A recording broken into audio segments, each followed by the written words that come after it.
starting a services company because I think once a week I talk to someone that reaches out saying, "Hey, I'm thinking about starting up a company. Can I pick your brain?"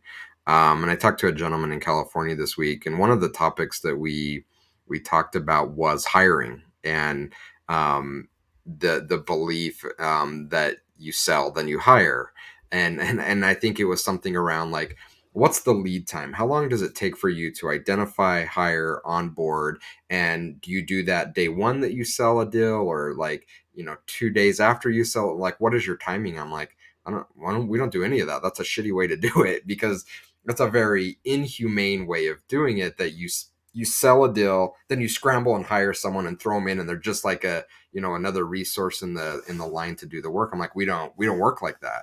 We constantly evaluate our workload, our sales pipeline, and we hire ahead of our need. So when I hire, we don't have a direct need for it, but coming down the line, maybe in a month or two, I'm going to sell a deal that's going to help support that new hire. That's a more humanistic way about doing business. But to your point, that's not how hiring and staffing is done at the services level, at least not any company that I have ever worked for. Every agency that I ever worked for, the salesperson would sell a deal. They would say, "Hey, we sold a deal." Then you would see HR or management scramble as fast as they can to go find a hire because we're kicking off the project in 2 weeks and we need to hire someone to run the project. That's a really crappy way of doing business. It's a horrible experience. But if you do humanize it and it's just about resources, then you don't even think about it. You don't even think about that being a bad experience for the employee or the client or the company for that matter. Hmm. Yeah, and I want to say like every services company I've ever been a part of does that reactionary hiring.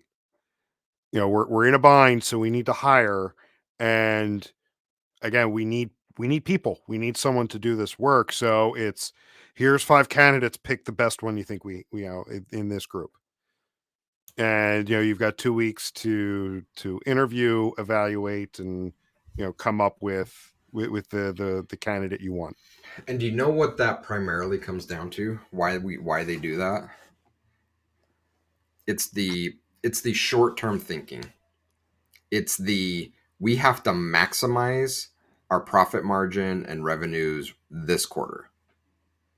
That's why they do it.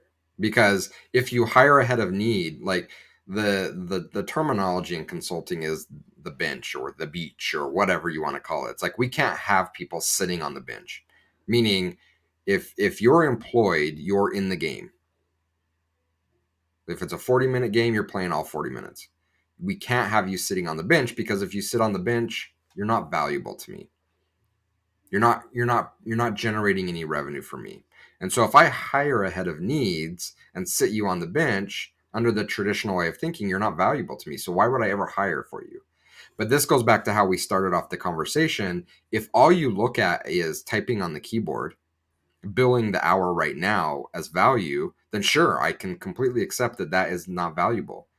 But if I look at the totality of what you do as an employee as creating value, it may not have a direct revenue line item this quarter, but I guarantee you it's going to come next quarter, the next quarter, the next quarter, the next year, the following year. But if we can't see beyond just this quarter, we're never going to make that decision because every decision we make is how can we maximize the numbers right now? Everything is right now. We'll figure out tomorrow later. So